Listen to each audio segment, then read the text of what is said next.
Hello everyone, I'm back to do a Equitable Servitudes Restrictive Covenants little lecture for the bar exam, how to write that portion of the bar exam, and I have an approach. So let's start here. Equitable Servitudes are also known as restrictive covenants, which restrictive means not to do something on the land. So they're similar to real covenants, but they have no privity. No privity. Trying to get my stuff on here. Here we go. No privity. Okay? Real covenants. So our restrictions, equitable servitudes are restrictions on how land may be used, and they're similar to real covenants except one thing. They have no privity. So when we write these up and use elements, we're not going to use the horizontal privity or vertical privity elements for this.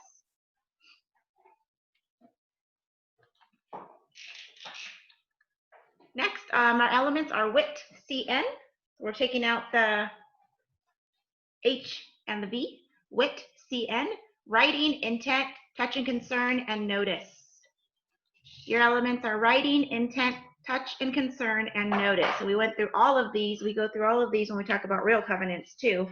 So we know what they all mean and what they mean to the facts. So basically you would write your real covenants approach with all your elements and put in all your analysis and all of that. And then for your equitable servitudes, if needed, you're just going to put C above, C rule above, or supra, something like that.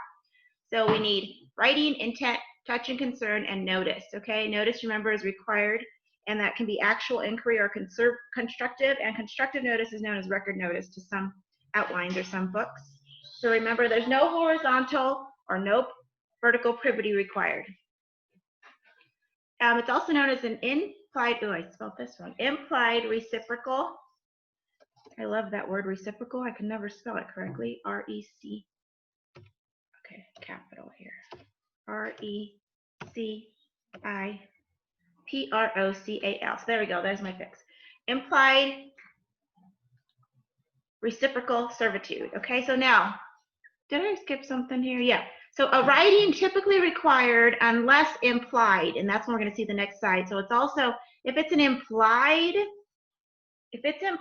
we're doing something a little bit different on our write-up. So let's go down to look at the implied one. Implied reciprocal servitudes are general or common scheme doctrine. Courts can imply a reciprocal equitable servitude if the original owner intended a general or common scheme. So that's one. Element one, if the original owner intended a general or common scheme. And element two, the purchaser has notice of it. So we have element one, the original owner intended as a general common scheme. Element two, the purchaser has notice of it, okay? Examples of these usually we get are like new housing developments where a contract with a company regarding the provision of security services has been recorded. So they got a recorded contract with the security services, and that turns into the original owner intended it to be a general or common scheme. And in the contract, the purchaser does have notice because he gave it to him in the contract. He saw it in the contract. And negative covenants, so these are known as negative covenants because this is something that, negative covenants, because it applies only to negative covenants and servitude. So we only apply this to negative covenants and negative servitudes, okay? That's when we use our implied reciprocal servitude. It has to be negative, something that we're not allowed to do. Okay? And it has to be owner intended in the general common scheme, and the purchaser has notice. There's no statute of frauds required for this. There's no writing. No writing. No writing required for this. Let me try that again. So no statute of frauds required. Okay. Negative covenant, I just said that. Termination is the same as covenant. So remember, termination is the same as covenants. And for termination for real covenants, we have end cramp. Remember that from easements and real covenants. So we'll go back and review those notes if you need to for termination. So let's clear this, and next slide, remedy. What's the remedy for this? If it's very similar to real covenants, we know that. If the facts do not state which remedy is sought, so are they seeking money damages or are they seeking injunction? If the facts do not state that, they say to write on both. Okay, so the facts don't state what type of remedy, then you need to write on both. Now, if the remedy stated is an injunction, you need to write this. You definitely need to write on